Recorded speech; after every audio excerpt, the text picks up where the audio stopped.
Salut les amis, donc dans cette vidéo on va commencer la première séance d'algorithmique sur notre chaîne Infomat. Donc avant de commencer on va essayer de définir c'est quoi un algorithme. Donc un algorithme est un ensemble d'instructions à suivre afin de résoudre un problème, que ce soit un problème informatique ou bien n'importe quel problème. C'est-à-dire que les algorithmes sont usuels dans notre vie quotidienne, on les utilise souvent pour résoudre nos problèmes. Donc avant de commencer, on va installer l'environnement de travail. Donc on va travailler sur l'environnement LARP qui va nous aider à construire des algorithmes. Donc pour cela, vous allez vous diriger vers cette page. Donc je laisserai le lien dans la description. Et vous allez cliquer sur LARP setup.exe. Vous allez installer ou bien vous allez télécharger le fichier d'installation et vous allez installer le logiciel LARP. Donc maintenant, après lancement de LARP, vous allez obtenir cette interface que vous voyez. Donc je vais expliquer un petit peu. Maintenant, je vais créer un projet. Donc pour créer un projet, on clique sur Fichier, Nouveau, ou bien on clique sur ce bouton. Voilà. Donc ici, on choisit la façon de représentation d'algorithme. C'est-à-dire, pour représenter un algorithme, il y a deux formes. On peut le représenter sous forme d'organigramme ou bien sous forme de pseudocode. On peut le représenter sous forme d'un organigramme ou bien un pseudocode. Donc dans notre série, on va commencer à représenter nos algorithmes sous forme d'organigramme. Après, on va aborder le sujet des pseudocodes. Voilà. Donc je vais créer un projet sous forme d'un organigramme. Je clique sur accepter. Voilà. Donc comme vous voyez, j'ai personnalisé les couleurs, l'affichage et tout ça. Donc je vais expliquer comment faire. Donc ici c'est mon panneau latéral. Ici j'ai des modèles. Voilà. Donc ici sur afficher, donc je peux cacher ce panneau latéral. Pour réafficher ce panneau latéral, je clique sur afficher et je coche panneau latéral. Donc pour cacher cette zone de message, afficher et je décoche message. Comme vous voyez, je peux la réafficher. Je peux aussi réduire l'affichage ou bien agrandir l'affichage. Voilà, ou bien aucun agrandissement.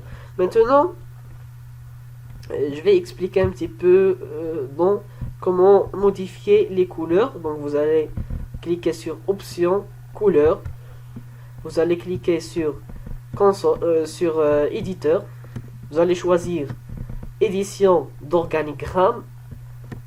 Donc pour changer la couleur du fond d'écran, vous allez choisir une couleur, par exemple. Donc je vais modifier cette couleur. Je vais choisir la couleur noire. Ici pour le fond d'instruction, c'est-à-dire on peut modifier cette couleur blanche. Je vais choisir par exemple la couleur jaune. C'est ça. Option couleur. Je peux choisir aussi le texte d'instruction. Par exemple, je vais choisir la couleur blanche ou bien la couleur noire, c'est mieux. Je peux aussi changer la couleur des lignes et des étiquettes. Je vais mettre la couleur blanche. Voilà. C'est ça. Donc vous pouvez personnaliser voilà les couleurs et tout ça. Sur option, vous cliquez sur général. Vous pouvez changer la police. Voilà. Vous pouvez changer la taille d'écriture. Et il y a plus de fonctionnalités. Donc je vais cliquer, ou bien je vais fermer cette fenêtre. Maintenant, on va commencer à découvrir les notions de base, les structures de contrôle, les notions de base d'algorithmique. Donc on va commencer par découvrir la notion d'écriture, c'est-à-dire comment afficher quelque chose sur mon écran, sur l'écran de l'utilisateur. Que ce soit une chaîne de caractères, des valeurs numériques, ou bien des valeurs numériques, alphanumériques, des valeurs réelles, etc. Donc pour cela, je vais glisser ce modèle, ce parallélogramme. Donc je vais le mettre ici. Je double-clique sur la zone écriture. Je vais faire des guillemets et je vais mettre là-dedans ce que je veux afficher sur mon écran. Par exemple, je vais afficher le mot info math 21. Je clique sur accepter. Voilà. L'algorithme suivant va afficher le mot Infomat sur l'écran de l'utilisateur. Donc pour exécuter, on clique sur ce bouton ou bien on clique sur la touche F7 sur notre clavier. Donc je lance.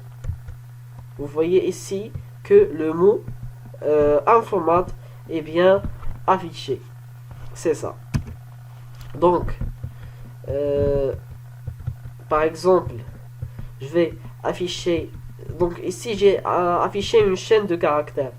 Par exemple, je vais afficher 2 plus 2. Voilà. Donc il va afficher la valeur 4. C'est ça. 4. Par exemple, je vais afficher par exemple le mot info plus le mot math. Voilà. Si j'exécute, il va afficher info math. Donc il a regroupé les deux mots. Donc maintenant on va découvrir la notion de la concaténation. Par exemple, infomat, virgule 21. Si je lance, donc j'ai concaténé les deux champs. Infomat 21. Voilà. Donc si j'ai remplacé cette virgule par un plus, je vais avoir une erreur. Donc je vais avoir une erreur. Voilà, comme vous voyez. On ne peut pas additionner une chaîne de caractères et un nombre entier naturel. Donc je vais remplacer plus par virgule pour les concaténer. Voilà. Maintenant, on va essayer, ou bien je vais déclarer, on va utiliser ce rectangle. Je vais mettre une variable a est égale 2, une variable b est égale 5, et je vais afficher la somme des deux nombres. Voilà. Une variable, c'est une zone mémoire dans laquelle on stocke des valeurs. Maintenant, je vais écrire la somme de la variable a et la variable b. Donc, je lance. Donc, 7. C'est ça. Donc, maintenant,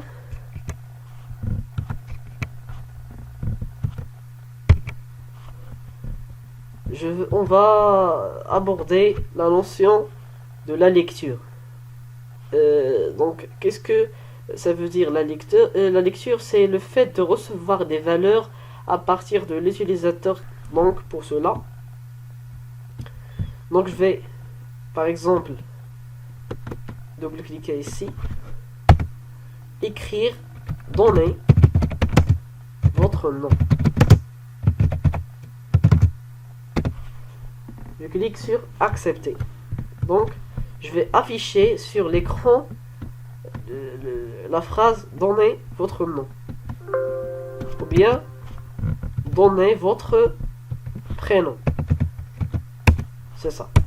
Donc, maintenant, on va glisser ce parallélogramme ici. Double-clic.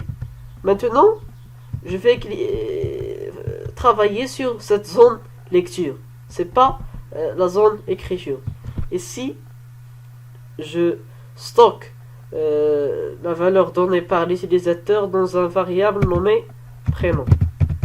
Donc vous allez comprendre lorsque je vais faire l'exécution pas à pas.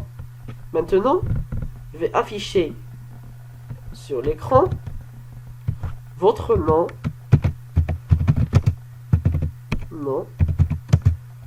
et virgule prénom. Donc, je vais lancer mon programme. Donc, donnez votre nom. Par exemple, Ahmed. Entrez. Votre nom est Ahmed. C'est ça. Donc, je vais faire l'exécution pas à pas. On clique sur ce bouton. Donc, maintenant, c'est le début de notre algorithme. Je vais avancer avec un pas. Maintenant, on a affiché sur notre écran, ou bien sur notre console, bien sûr, la phrase donnez votre prénom. Maintenant, c'est le moment de la lecture de la variable prénom. Donc, je vais entrer une valeur. Par exemple, Ilyes. Je vais taper, ou bien je vais cliquer sur Entrée. Donc, la valeur Ilyes, voilà, est stockée dans une variable prénom dans la mémoire, ou bien dans la RAM. Maintenant, on va écrire sur la console votre nom et on va concaténer cette chaîne de caractères avec la valeur de la variable prénom, c'est-à-dire Ilyes. Je vais avancer avec un pas. Votre nom est Ilyes. Voilà, c'est ça. Donc je vais arrêter, ou bien je vais taper, ou bien je vais arrêter comme ça. Maintenant, je vais effacer. Voilà, ces instructions. Maintenant, on va construire un programme qui va faire la somme de deux nombres. Voilà. Donc, je vais cliquer ici, ou bien je vais glisser ce modèle parallélogramme sur la zone écriture, entrée,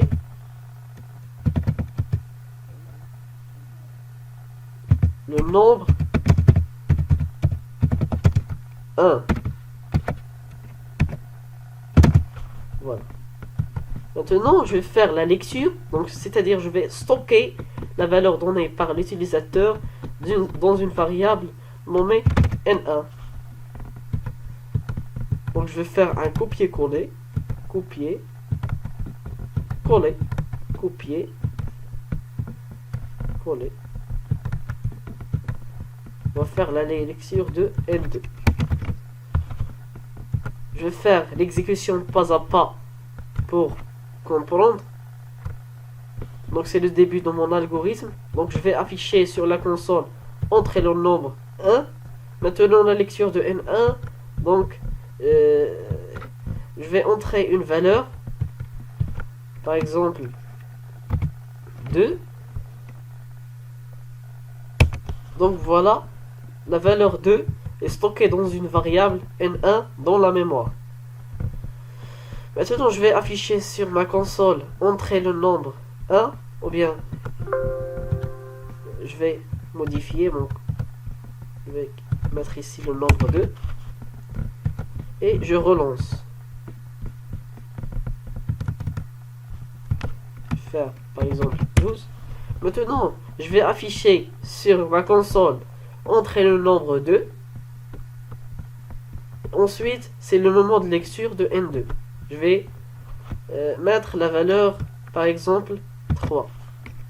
Entrée. Donc, c'est la fin de mon algorithme. Les valeurs N1 ou bien les valeurs 12 et 3 sont stockées dans des variables N1 et N2. Donc, je vais arrêter. Maintenant, je vais déclarer une variable. Donc, je vais utiliser le rectangle. Voilà.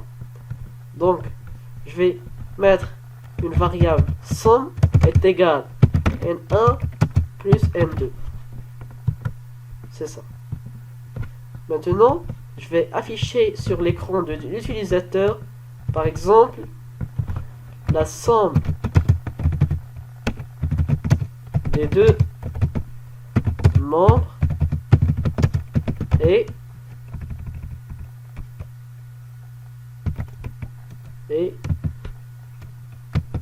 virgule, je vais concaténer cette chaîne de caractères avec la valeur de la variable somme, c'est n1 plus n2.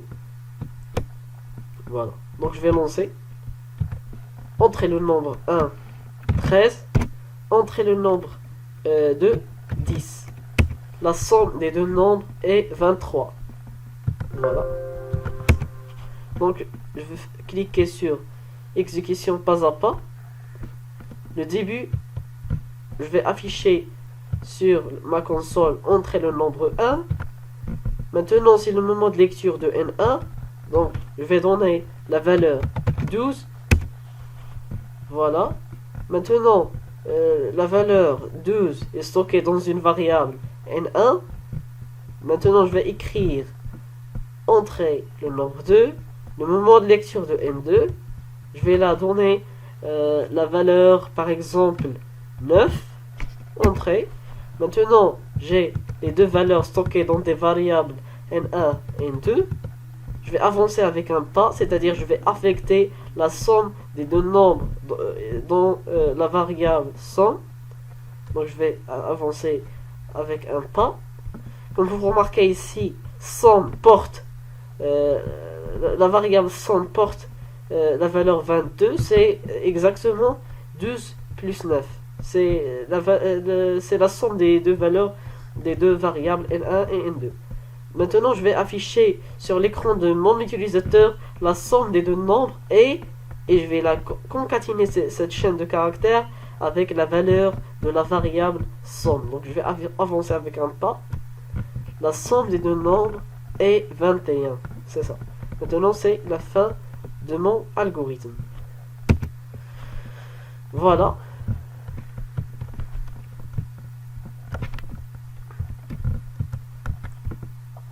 Maintenant, on va faire, ou bien on va aborder des autres notions. Voilà. Notion de condition. Non. On va aborder la notion de la requête. Donc, une requête est un regroupement de l'instruction écrire et lire. Par exemple, je vais glisser ce parallélogramme.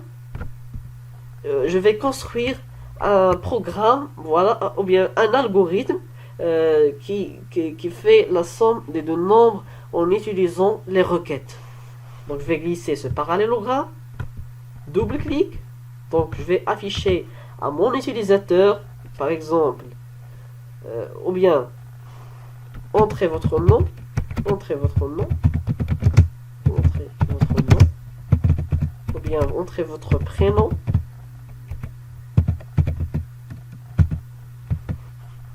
et je vais stocker la valeur donnée par l'utilisateur dans une variable nommée nom.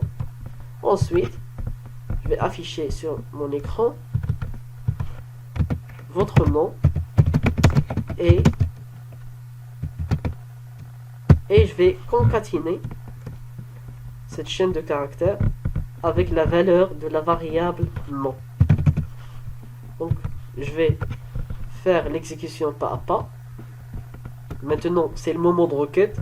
Donc, je vais écrire entrer votre prénom. Et c'est le moment de lecture de la variable nom. Donc, par exemple, la variable prénom. Pardon. Donc, je vais corriger. Prénom. Et prénom. Ici, votre prénom.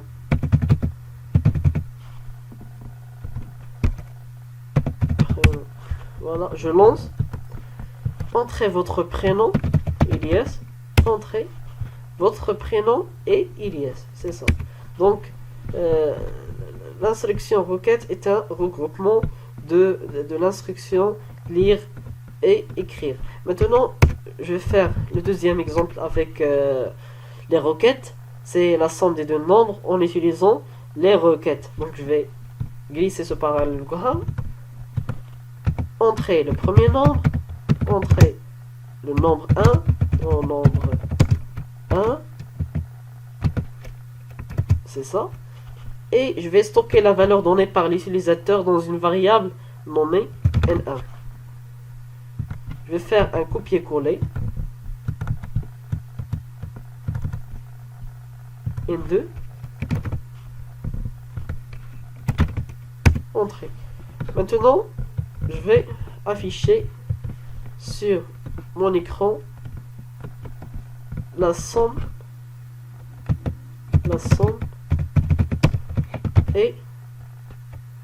et je vais concatiner N1 plus N2.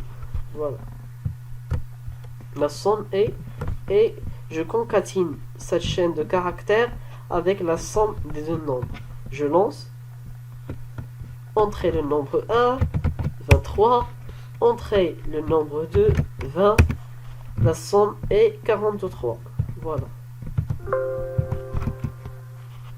Donc, ça suffit pour cette séance. Merci et à bientôt.